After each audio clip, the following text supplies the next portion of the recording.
Hello everyone and welcome back to my channel. I hope you're having a positive and productive day. If you're new here, my name is Kel with the Planner Isle, and in today's video, I'm setting up my budget planner for May and doing a walkthrough of my budget system and some of the things that I use to stay on track with my finances. Before I hop in, I do want to mention I am not a financial advisor or expert in any way, shape, or form. My background is in kinesiology and sports management, but I wanted to just share a few of the methods that work for me in case they may be helpful for you as well. Lastly, I will be including links to the products I use below. I do create my budget overview and expense logs myself, so if you are interested in those or have any questions on anything mentioned in this video, please leave me a comment below. With that, grab some coffee, grab some snacks, and let's hop in.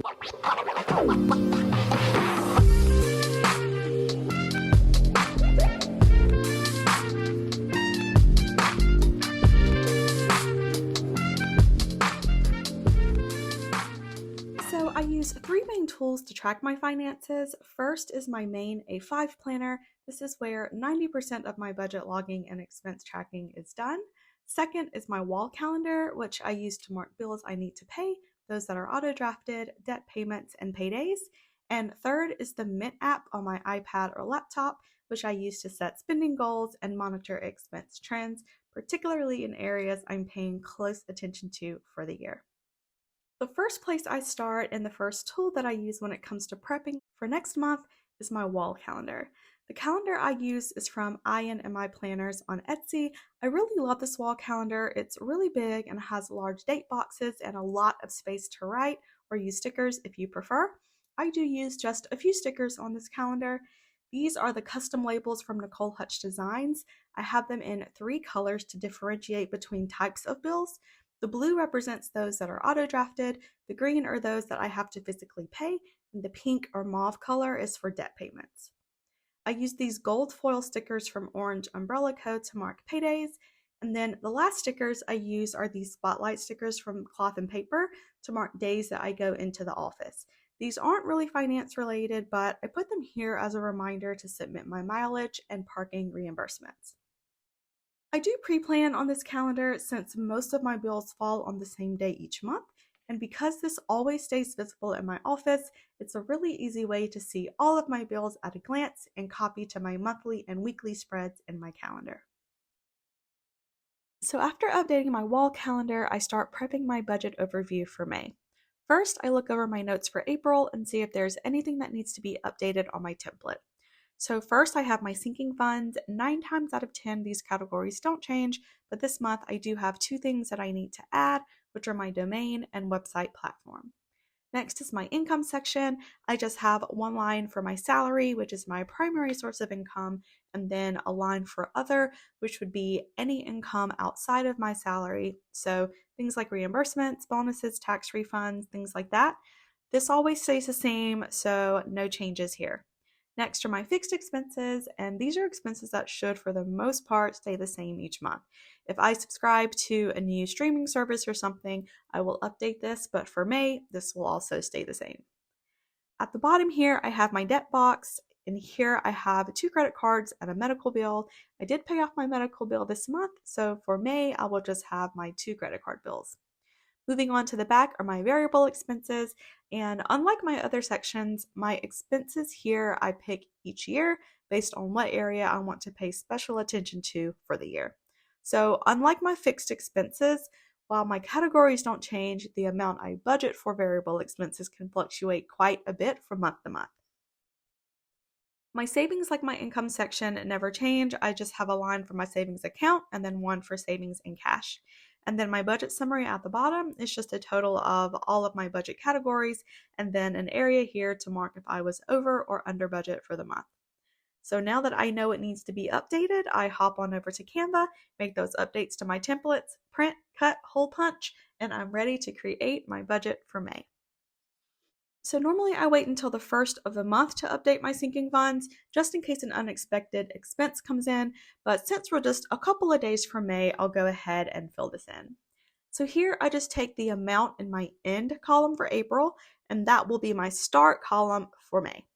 If you're not familiar with sinking funds, it's essentially a fund where you can set aside money for a specific purpose or unexpected expense. Although similar to savings accounts, sinking funds have a designated intention in the future, where savings is typically used much more broadly. My sinking funds came in handy for me a couple of years ago. My cat had an awful accident and her hip was completely crushed. They had to do a couple of surgeries and rehab, and thankfully she's back to her old self. But those bills ended up being a few $1,000s. Since I do put away money each month in a sinking fund for Luna, I was thankfully able to pay for her surgeries without having to pull it out of my budget. These are the categories that I like to put money away for. You can, of course, include anything that applies to you. I know a few people who use it for their kids' college fund.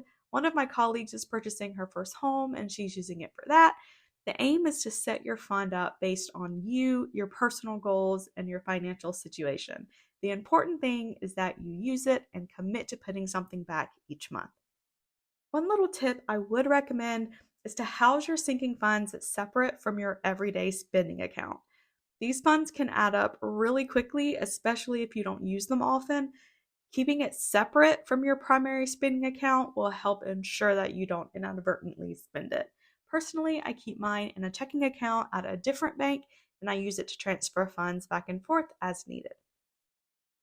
So next, I'll fill in my budget for my fixed expenses. These I just copy over from April since the amounts should stay the same. A lot of people don't include a budgeted column here since the amounts don't change, but I like to include it just in case I ever get overcharged or there's an increase in price. That's also the main reason I list out my video and music streaming platforms. I like to keep an eye on which services are consistently increasing their prices, so when I plan my 2024 budget, I can decide which things I need to cancel. I do have my car payment and my student loans listed here instead of down below in my debt box, mainly because since these are debts that I have a set amount that I pay each month with an established payoff date, I don't budget for them in the same way that I do my expendable debt down below. And then moving on to debt, this will stay blank until I make a purchase. My Best Buy or Citibank card I use for points and I pay it off each month. My Capital One has a balance every now and then, but I try not to carry a balance most of the time, so I'll limit how much I'm paying in interest.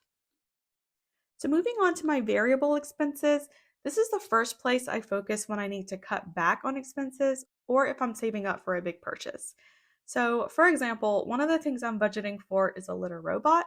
So, my budget for May will be a little tighter so I can put some funds away to buy that for Luna. Or I guess really it's more for me. I'm sure Luna likes her plain litter box just fine. Of course, another option is to put the litter robot in my sinking fund list and then designate those funds there. Some of these categories do overlap because I separate the specific expenses that I'm tracking closely for the year. So, for example, Starbucks is technically eating out, but I track it separately because I like to see how much money I'm spending here. I do drink just plain black coffee and I don't commute for work, so lately it's been pretty easy to stay within budget. If that's the case for the remainder of 2023, I will take it off the list for next year. And then, similar with Starbucks, Factor is technically a meal delivery service, but I don't include it in my food delivery category because for me, it's essentially taking the place of cooking.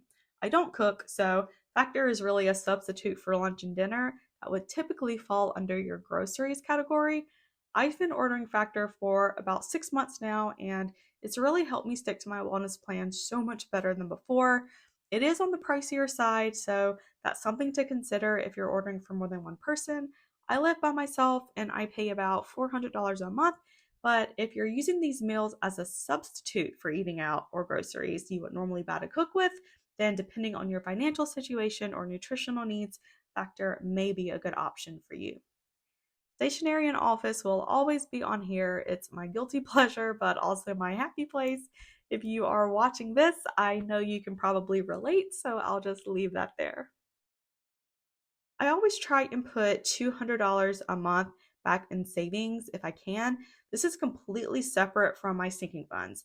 I do have an emergency fund in my sinking funds that's kind of like savings, but my main purpose of this account is to put it away and forget about it, while my emergency fund is for unplanned expenses.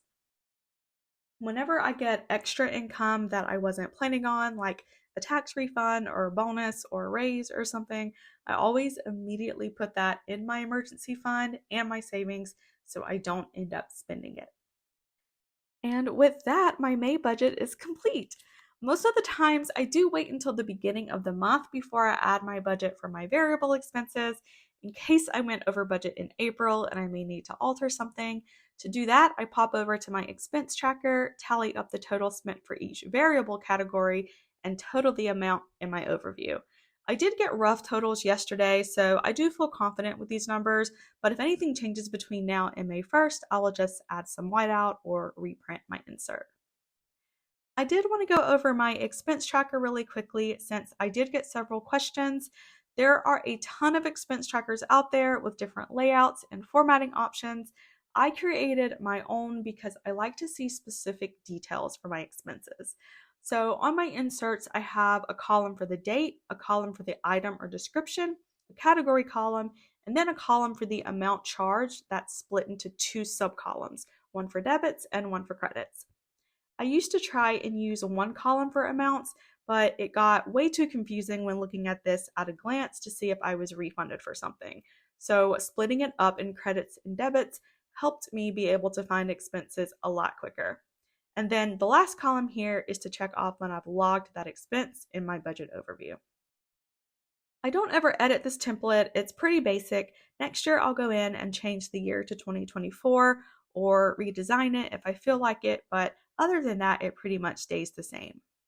So I use my expense tracker to log any expenses, credits, reimbursements, and expenses charged to my sinking funds. I don't list bills, salary, or debt payments here since that's already reflected in my budget overview. I also color code and use stickers to identify and categorize specific purchases and to track spending categories I'm paying attention to. So I have this key here to mark what each color or sticker represents. I have these two transparent dot stickers from Nicole Hutch Designs.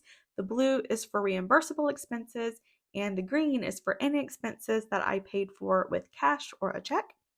Then I have two corner stickers. The first one is from Daisy Papers on Etsy in the color nude. I use this one to mark if a charge should go on my sinking funds list. And then the second corner sticker is from the Cloth and Paper Mini Shape Sticker Pack. This is in the color Cortado, and this one I use to mark if something is a business expense. And then at the bottom, I have the 6 categories that I'm tracking for the year, which for me are personal, allowance, food delivery and eating out, stationery, home, and miscellaneous. One thing I want to mention is that this doesn't always match what's on my budget overview. So, for example, home is a category that I'm tracking, but it's not a category that I'm budgeting for. So, at the end of the month, when I complete my budget fields, I will list any expense charged to home to my allowance section in my budget overview. This is where Mint comes in handy because on Mint, I do specify the category, but in my overview, I'm not as concerned about having each category listed out. I'm more concerned with whether my expenses fall within my individual and my overall budget for the month.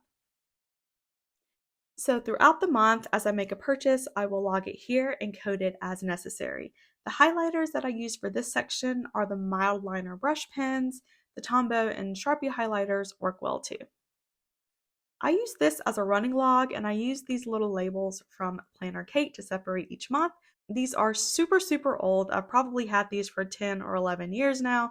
She may not even sell these in her shop anymore, but after nearly a decade, they look brand new. The adhesive is still strong and the colors are vivid. So if you're worried about the shelf life of your labels, buy them from Planner Kate. I am a testament to their durability. I'm not going to go into too much detail on my resources and tools section, but this is where I log non-confidential bank information and logins to different sites as well. I mentioned this in my 2023 planner setup video, but I don't put down any credit card numbers or account numbers in these sections just in case this ever got lost or stolen. The information that I have in here are things like addresses, terms and conditions, interest rate information, insurance information. I also use this area to mark info on deductibles and policies that I need to be aware of and other things like that. I do have pages that are filled out, but these are just some blank pages that I had in here as extras. For my passwords, it's very similar. All of my passwords for sites with my confidential financial information, I keep in a separate password keeper, but in here I have several logins to websites or software that I need to frequently reference. I also have a few contacts inserts in here as well, where I'll have business info, networking contacts, and a few work connections too. And that wraps up my budget for May. If anything changes between now and May 1st, I will of course make any adjustments, but for the most part, my May setup is complete. If you made it this far, thank you so much for watching. I truly appreciate your support. Again, I am not an expert in finance by any means, but I just wanted to share my personal budgeting system with you all in case there's something that you found helpful or inspiring. If you did find this video helpful and you want to see more planning, organization, and wellness videos, please hit the like button below and subscribe. It would really help me and my channel out a lot. Until next time, have a wonderful rest of your day.